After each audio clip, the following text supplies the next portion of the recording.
বস আজকে একটা মাল এনেছি। আব্বা এরকম 2-3টে করে চাই।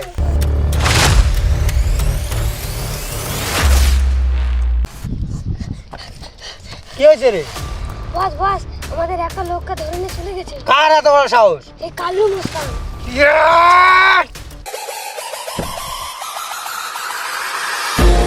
এই কাল্লু মস্তান, আমার ভাইয়ের গায়ে হাত দেওয়ার সাহস তোর কে দিয়েছে?